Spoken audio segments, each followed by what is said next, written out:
What's up, alumni? Welcome to After 4, your podcast for navigating life after graduation. I'm your host and guide, John Steele.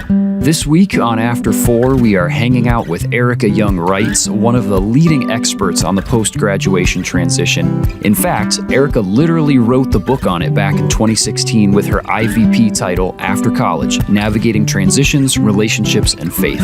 I got to hang out with Erica in the early days of After 4 to learn about her book, and she's returning today to share some of her updated learning on Gen Z's post-graduation experience and to tell us about the 2025 revision of After College. Erica is an exceptional resource, and I'm so excited to reintroduce her to the After 4 community. So here's Erica, and this one's for you, alumni. Erica, welcome back to the podcast. John, thanks so much for having me. I've been really looking forward to this. Thank you. Yes, me too. We chatted a few years ago now at this point, which seems almost impossible that it's been that long. It's gone so quickly. And that conversation felt like such a valuable resource and just a lot of fun to do, that when I heard that there was some new work being done with After College, I was like, Erica, you got to come hang out with me again. So I'm really glad that this is happening. Well, that was the easiest yes I could have said. I had such a great time last time. And John, for your listeners, I just love what you are up to. This is a resource that is needed. And if someone's just tuning in for the first time, I hope they continue to track with this podcast because I love what you're up to. Oh, thank you, Erica. The feeling is very mutual. I'm so grateful for the work that you're doing. Your book, After College, was super helpful for me when I was a campus staff and helping some of our seniors prep for transition. And honestly, there were things that I was reading even several years after my undergrad and grad graduations that I was like, this is still helping me right now as I'm still processing through some of these transitional things that have been happening. So I love After College. And we'll get into that a little bit more in just a little bit here. Erica, before we jump the gun any further, would you just give us a little bit of an introduction, help our listeners and our viewers get to know you?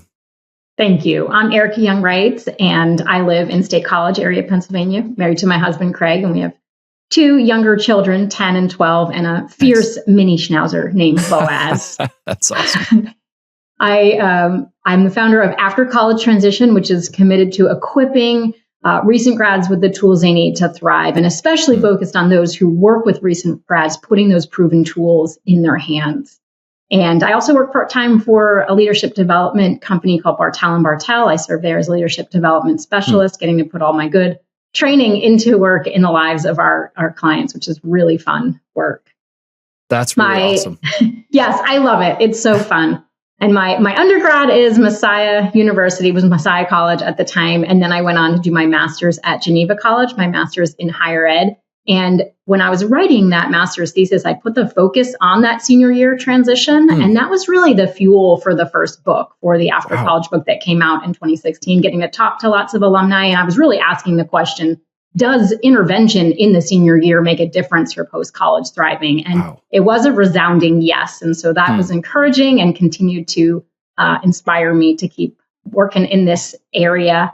As you may know, John, I kind of borrowing from that career counselor, Mark Savickas, we seek to actively master what we passively suffered. So for your listeners, probably one thing I just want them to know is I'm not just some talking head on transitions. I'm a real person who's gone through real transitions, and mine was not the smoothest. And so the reason I wrote After College was I want this to be the book I wish I had when I left college. Even though I had a great college experience and a good head on my shoulders, that transition rocked me in ways I just wasn't prepared for.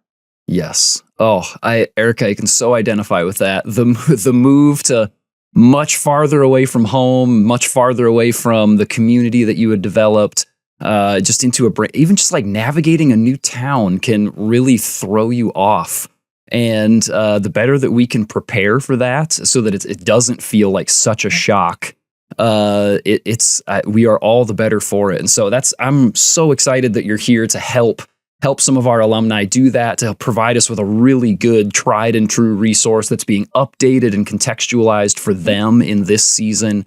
And that's so great. We've already mentioned After College a few different times here.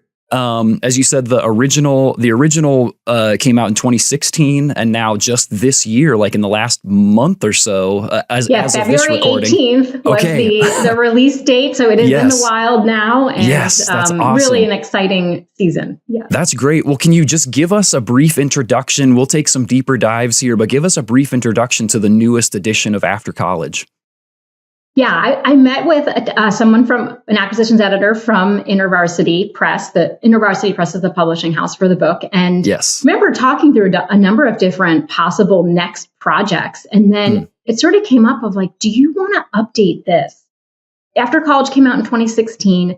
As we all know, our world has changed dramatically in a short time. It's probably felt like even dramatic changes sweeping in such a short time. And our students have changed. It's a different group of students exiting. And so for those of you who are leaving or you've maybe already graduated, you know that what you're experiencing even feels different than your millennial counterparts. And so that was a big reason why we said, hey, could we focus on this as the next project? And I was thrilled. I thought it was an excellent idea. I was teaching at Penn State at the time, teaching advanced writing. I had seniors in my classroom who we were actively talking through some of the unique challenges that Gen Z individuals were facing. And so I was thrilled to jump into a project uniquely focused on updating for Gen Z audience. Nice. Yeah, that's really great, because I was even thinking about, 2016, that would have released when there were Gen Z, like early Gen Z students who were in college, but I would imagine that most of your research was really based on like later millennial experiences. Sure. And then and as you said, there's been a lot of change since then, even from like early Gen Z to just late Gen Z, like part of the same generation, but wow, just very different life experiences, especially since COVID. And so much has changed. Well, so then help us put some words to that as you were doing your research, as you've been having these interviews with students that you've been like working directly with, not just like sort of nameless, fill in some answers for like, but people that you know and can share very deeply with you. That's super exciting. What are some of the things you're learning about what's unique about Gen Z's experience with the transition to life after graduation? Yeah, I mean, in a sweeping way, John, I think I'm really appreciative that you mentioned the pandemic. Like, we are this post-pandemic moment, and how has that shaped even those individuals who were, in school 5 years ago and now they're graduating? I think we're, even the racial reckoning that we've been through as a nation post George Floyd's death, conversations around sexuality and gender, even students who are saying things like, hey, as we become, and whether we agree or disagree with this, like a more post-Christian environment, it's students are saying things like it's becoming more and more difficult, like to put one foot in front of the other for faithfulness when we've normalized ways of doing things that are just not God's best. And so how do I keep, and another person pointed out, if each one of the topic areas of, the first After College book address, each chapter was organized by, this is a topic area that you're going to face post-college. And the same is true for the new edition.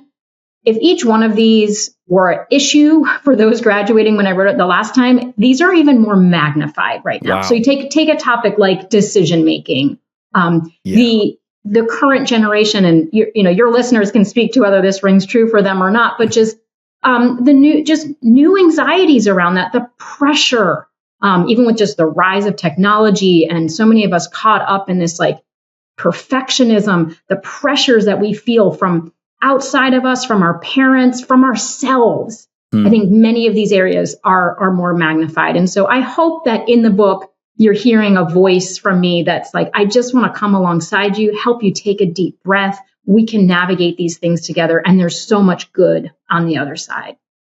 Yeah, that's really interesting that you even just focusing in on something like decision making. And I think about, my generation, we had the sort of like the FOMO, the fear of missing out. And so we might say yes to way too many things because like, well, I don't want to miss what could happen there, as opposed to what I've heard called FOBO, the fear of better options. Oh, and that's interesting. Yeah, and maybe some of Gen Z and their counterparts saying like, I'm going to hold off on giving a response to something or making a decision because I want to wait until I know exactly what all of my options are. I want to pick the very best one. So there's like interesting level of discernment in that happens, but also like people like me that are like, could you just give me an answer so we can move? That's forward right. No, that's right. How we want to do this. Yes, I even changed something in the chapter to address, like, an indecision is a decision in many ways. And so, like, what does it look like to even just pursue faithfulness on that plan, that social plan I did make? And, other thing raging is just our value of personal freedom and autonomy, and how much that has just been ingrained in our imaginations of, like, the best life is the one that I'm at the center and the heart of all the decisions, if I can make what's best for me. And so, I have not heard FOBO. I heard more the JOMO, the joy of missing out, that can also affect us. And on one hand, John, I love that this generation is asking better questions in terms of, what is a balanced life? And is there a joy in missing out that actually gives life? Yes. And on the other extreme of that is, to your great point about, are we just waiting for that next better option? Or are we just paralyzed by some of our, our social anxiety, our fear of even saying yes? I think that's crippling us sometimes, of just kind of the perpetual no that can get us, into just that category of now, we are the most antisocial century. That's unique to our students graduating right now. It's just, a friend sent me a podcast with a gentleman, Derek Thompson, plain English, who was interviewing Nick Epley, a sociologist at the University of Chicago. He was doing these studies prior to, but we have just, social life is strewn with expectation gaps in terms of people who think everyone wants to be left alone. And so we sit and we scroll, and we're desperate for connection. And so I think that's a unique thing that this generation is contending with in terms of finding friends and relationships post-college.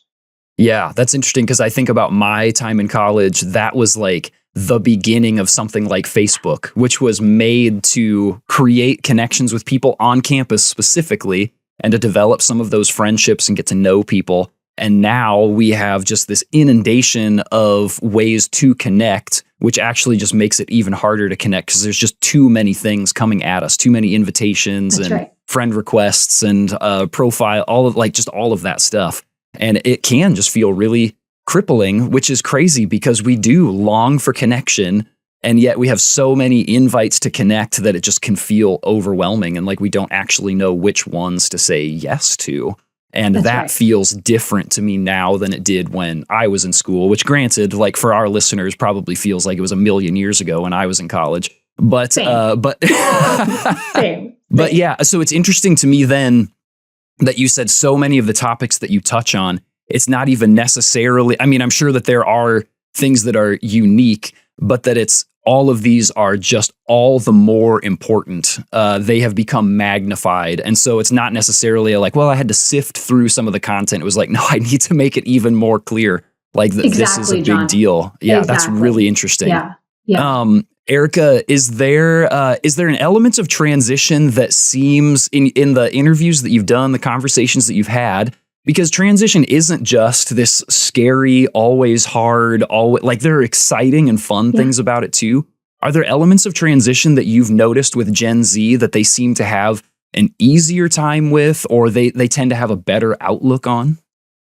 Yeah, I think that's an excellent question, John. And I was thinking about, I lived in China for a summer when I was an undergrad, and I would describe China as a nation in paradox, right? There's like, this is going on, like a both and on many different aspects of culture. Like this thing is progressing forward. This thing feels like we're mowing the lawn with this device. Like there was a lot of both and I think Gen Z represents that too. Like I think of them as tensions within them that are unique. So for example, they've been called anxious and depressed, and I'm absolutely seeing those themes in the students that I work with. And at the same time, they do have a positive outlook on things. They do have a hope for the future, and they're optimistic. They believe in themselves. I remember asking my students, like, what are the greatest flaws of your generation? What are your superpowers? And it was so fun to see what emerged from that. I do believe that post-pandemic, in many ways, they are more resilient. They have figured out how to deal with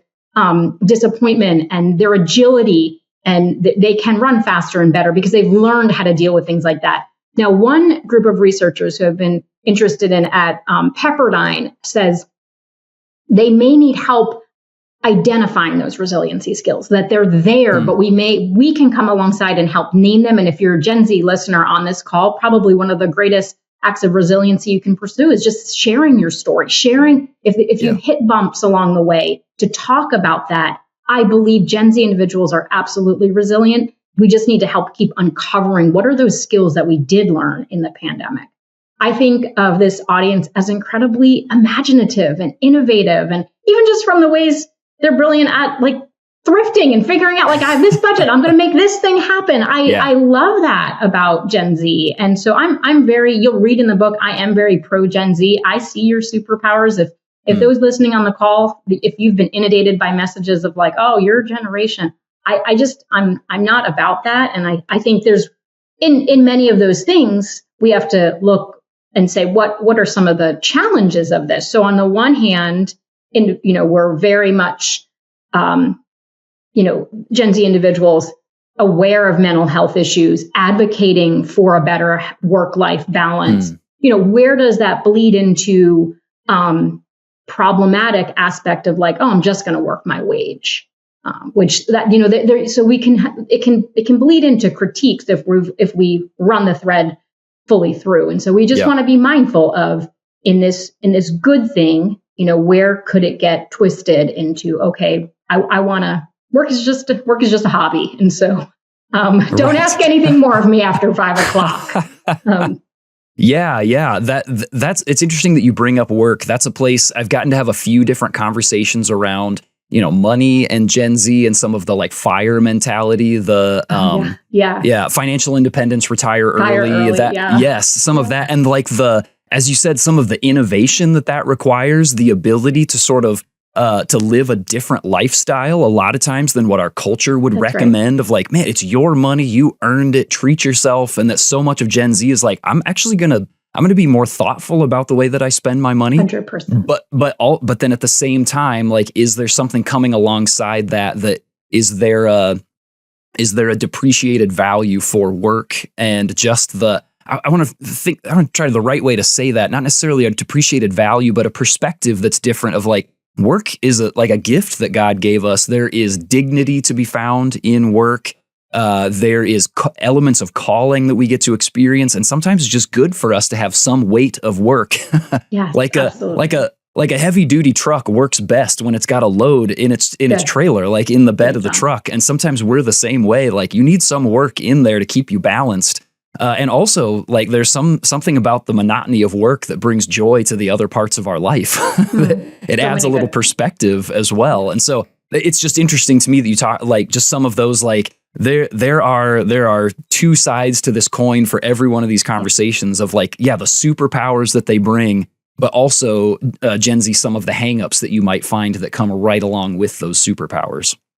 Very well said. And we do see that, like you said, in the world of work. And I think it's for each individual to evaluate for themselves. While I work with a lot of leaders with my company, we talk about just motivation, like what's motivating, even the FIRE movement, like what's motivating this? If I'm ruthlessly honest about why I'm going after this, and that could be said for some individual, hey, I'm doing the side hustle because this is faithfulness. This is allowing me to pay off student loans. For others, it's like because I'm chasing a lifestyle or the temptation to coast. Some of us may need to be reacquainted with the beauty and value of work. God created work good even before the fall. We are made to work. Going to work is an act of worship.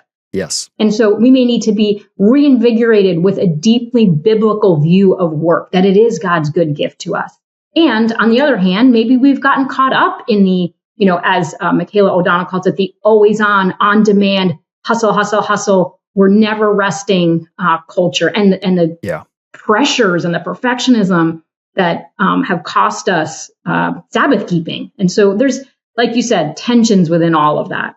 Yes. And that's the case for every generation. Like, every generation brings its superpowers and has its hangups. Like, Gen Z, that's not just a critique on you as you're listening in here. Like the millennials, we had this sort of superhero mentality of like, I'm going to change the world. Like, that's not just my generation, but me, John, I'm going to change the world. I'm the new sheriff in town. I'm going to clean up this joint. And then, like, which is, born out of a desire to see like I think, to see God's goodness and shalom happening in the world, but also like an over the top sense of self-importance. Absolutely right. Yeah, that I need God to like rework in me. So all of that to say, Gen Z, you're not alone in having A, superpowers, and B, hangups that come right along with them. Absolutely. And John, to your point, that's actually some conversation that my editor and I had as I was processing, was like, millennials very much had that, like, let's get out there and change the world, where Gen Z individuals, I think, many of you listening, you're good at kind of looking inward and saying, like, there's some stuff I've got to deal with within me before I get out there. And so on the one hand, I think you've got a leg up on, let's just say you get married post-college, and, where my generation and others, we were working through all our mess, throughout our 20s, because we didn't do enough of that inner looking. The danger is when, we're doing so much inner looking, we've stopped kind of looking outward, and it's paralyzing us of like, okay, I just keep, kind of being too self-absorbed. That's where it can become problematic. But I think there's so much excitement too in your, like, many of you have been brave enough to seek out counseling and things that have moved you closer to health, and your future self will thank you for that. Yeah, absolutely. Erica, if there were just like a couple of things from your book that you could highlight, if you could only give our Gen Z listeners a heads up about one or two facets of transition, and let this be something that also whets our appetite for, like, I want to read more. Okay. But are there a couple of facets about transition that are a bit more challenging, that you would really want our Gen Z listeners to be prepared for? Yeah, John, one is in chapter 2, I go through just what is it like to go through a transition. Our culture talks a lot about change, like hope and change, and we're excited about change. And then we don't talk about what's going on psychologically when we go through that change. Yeah. And so I would love for listeners to pick up the book and just help normalize some of the grieving, the middle kind of neutral zone we go through of like, this feels fallow and empty. And now I have a name for it. And then the new beginning. And so just what is it like to go through a transitional time from a psychological perspective, which isn't necessarily unique to a generation, but I did put things in there that I think will help. And even some of those superpowers of like Gen Z's ability to imagine, like that will help. Anytime we have a picture of where we're moving towards, like that is going to help us in the transition. Probably the other area, John, is just, I was with a group of seniors over the weekend. I was at CCO's Jubilee conference. I did some workshops, but then I also had a really fun luncheon with just seniors who were going through the after college experience curriculum together on their campuses. And probably the topic that came up the most over lunch, I was reflecting on this, is just, it's about relationships, family, friendships, navigating that community post-college. And I've been at this for a long time, and that issue, anecdotally, is the number one issue. And you think about when you leave, college campus, friends are just a walk across the quad. And now, as you mentioned earlier, sometimes we're scattered all over the nation. Yep. How do you build and find community post-college? That's something I'm passionate about talking about, especially in an antisocial century. Yes, that's really interesting. I got to do a few interviews, very short interviews, a month or two ago. And I think almost every person that I asked, these were like, have graduated in the last year or two. When I said, what's been the most challenging part of transitioning away from your campus ministry? Because it was all InterVarsity students. And they said 90% of them, I think, said it's the relationships, trying to figure out where my relationships are coming from next, and missing that connection with people that I trust and that have been kind of my bumpers for like testing out ideas and problems that I've had and big theological questions that I have, or just somebody to sit down and have lunch with. Like not even to talk about anything important, but just to be with someone. Embodied, not just through social or something. Yeah. Yes, absolutely. So I would agree. My limited research, but the anecdotal research that I've done as well would suggest the same thing, that has been challenging. And for our listeners, I'll say, a year ago, right around this time, we did a whole series that was on the relationship transition. And so like ending well on campus, making new friends. I'll throw a link in the show notes so that people can take a look at that as well.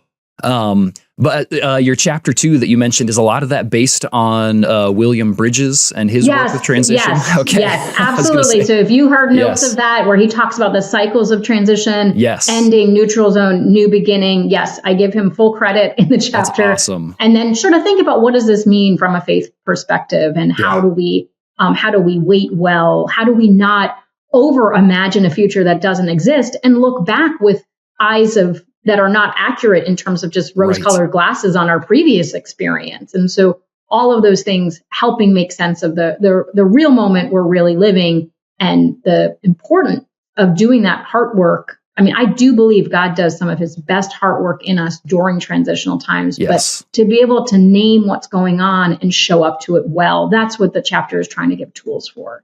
Yeah.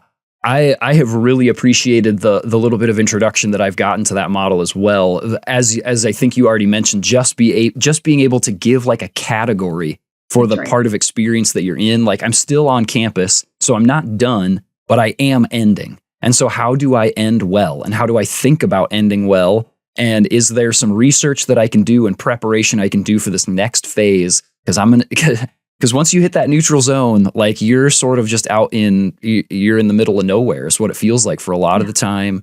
And like, okay, but if you can identify that, like, this is a normal part, I'm in the middle and it's okay. I'm still reaching back. I'm still looking ahead. And none of that has come to fruition yet, but and then all of a sudden it's like, oh, wait a second. I'm starting to figure this out. I wonder if I've started to reach the new beginning here. Yeah. And, there's a quote that is misattributed to C.S. Lewis, and I know I'm not going to get it just right.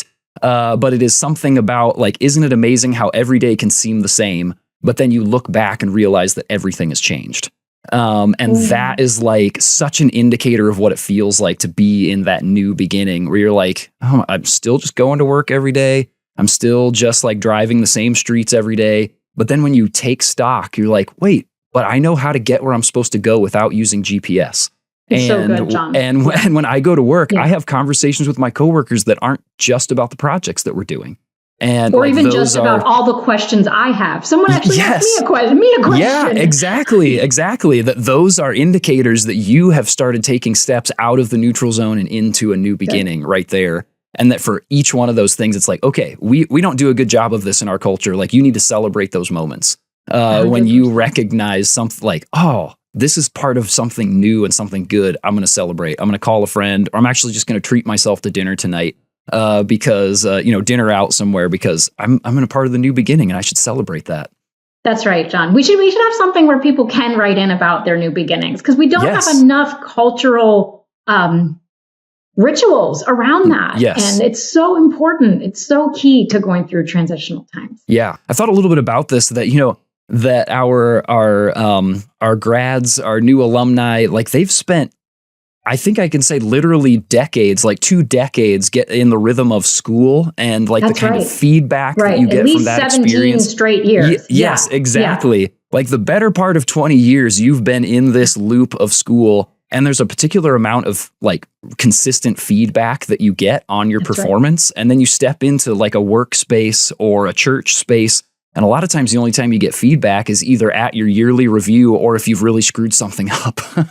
It's so true, John. I literally was just talking with my husband about this last night. He's taking an online course with Cornell Extension right now. He's a designer. Okay. And, he's just having so much fun. Like, oh, I just got 100 on my test or something. And I said, that part of why this is so fun is because you're actually you're getting some really great feedback. And, and I said to him, now you know why I loved being a student. It was just like constant feedback. And truth be told, I'm honest about this in the book. Part of my struggle post-college was I didn't know how to get an A in life after college. Yeah, there wasn't a clear pathway. And I'm someone who, there's a lot of, you don't want me in your band singing or playing guitar. You don't probably want me on your sports team, but I could make the grade. And I struggled post-college with like, what is an A in decision-making? What is an A in relationships? And got myself into a bad place with trying to evaluate my life that way. That's not, I'm a 10 out of 10 in Christ. And that system was not, we don't need to be searching for that. And at the same time, having conversations with other people that help normalize things, I think that can be a positive feedback loop. Yes, absolutely. And to your point of needing more of these places to celebrate these moments, like that would be some helpful, like sort of grading system or feedback of like, hey, this just happened in my life. I think that I'm entering new beginnings. And for somebody else to see that and say, oh, I just had that happen to me too. Maybe I'm also in new beginnings. Like maybe I'm making some progress here. This is really exciting. I love that. Erica, I think maybe we're already kind of leaning in this direction, but I know that there's so much more from your book, but I would love for people to just like pick it up and read the book instead. But is there a final, before you give us one more plug of where we can find the book and everything, is there a final piece of advice or encouragement that you would give to our young alumni who are in the middle of or who are about to step into this first year of life after graduation? Well, one quick thing, if you're listening and you are a current student and you haven't yet made your post-college decision plans, I would say, think about where's next as much, if not more so than what's next. Yeah. Where we build our adult life has a big impact on even just some of the very themes that we're talking about here. And if we had more time, I could tell you some stories about that. They're in the book. The other thing I will say is if your transition goes more smoothly than you envision, give thanks. If it does not, welcome to the club. You get to join the narrative of many of us for whom there were bumps along the way. And the book is not meant to take out the bumps. It's meant to say, you have some tools now in your tool bag to navigate these with grace. And there's going to be issues similar to premarital counseling, right? You can't take away the challenges and the tension of that first year of marriage. And you can also say, you probably are going to fight about money, or, so that's what I'm doing in the book, is just trying to say these are normal. And I do want to breathe hope into any listener. If you're about to transition or if you're in it already, there is hope for the transition. Yeah. You may have days of feeling despair and challenge, and ultimately it is going to be okay. And I don't say that as a trite phrase to throw at life's deepest pain. I say that as someone who knows that God, the God of the universe, has gone before you. He chases after you with mercy and love, and he has really good things prepared in advance for you to step into, even if the 20s are years of angst and training. There's so much good in store. And we know this because we know ultimately the story is not over. If we identify as believers, we know that the kingdom will fully come. We're in the tension of the now, but not yet, but we know the end of the story. Yeah. Wow. That's so great. I feel encouraged. I'm not even entering the post-graduation transition, but man, those are words that I can take with me today as well. Thank you, Erica. That's amazing. Can you help us one more time? Tell us the name of the book again, where we can find it, and give us one more directive on jumping into the book. After College, Navigating Transitions, Relationships, and Faith. And you can buy it wherever you like to buy books. If you want to support a local bookseller, I am a big fan of Byron Borger at Hearts and Minds. So encourage you to support him. You can order directly from the publisher. And you can just also go on the aftercollegetransition.com website, aftercollegetransition.com/book, and you can see all those purchasing options. That's great. Erica, thanks so much for coming back. Thanks for hanging out with us. This has been so much fun. It's just really nice the times you get to sit down with a kindred spirit and just enjoy talking about stuff that you love talking about. So this has been super helpful. I'm grateful for your book and for all of the time that you have invested in young grads who are making this transition. So thank you so much, Erica. John, thank you. It's been a pleasure, and I hope your listeners can find a friend and read it together. Yes. And I'd love to hear how it's going. Thank you. Thanks so much, John. A joy to be here today. Alumni, are you familiar with the term embarrassment of riches? It's when you have a ridiculous amount of some kind of resource, so much so that you might feel a little self-conscious about it.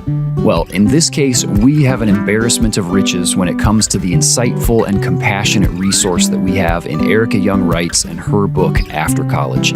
And it's nothing to actually be embarrassed about. It's something to thank God for, because it's one of the many indicators of His generosity and love for you as you make this transition. Erica and After College have so much to offer you as a tool for transitioning well to life after graduation.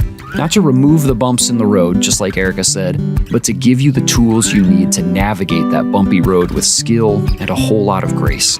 Please, please, please do yourself a favor and purchase your copy of After College today. There's a link in the show notes. Erica, thank you so much for joining us, and thank you for all the great work you've done and continue to do as you lead the way in helping young grads navigate this significant transition. Alumni, be sure to come back next week as we kick off our new series digging into some of the significant faith transitions and transformations that you can expect as you step into life after graduation. Until then, consider sharing this episode with someone who needs to hear it, and I will see you in the after, alumni. Thanks for listening to After 4. This podcast is brought to you by the InterVarsity Alumni Relations Team, hosted and produced by John Steele, production assistance by Mike Santera, edited by Caleb Leppert, and our After 4 theme music was written and performed by John Steele.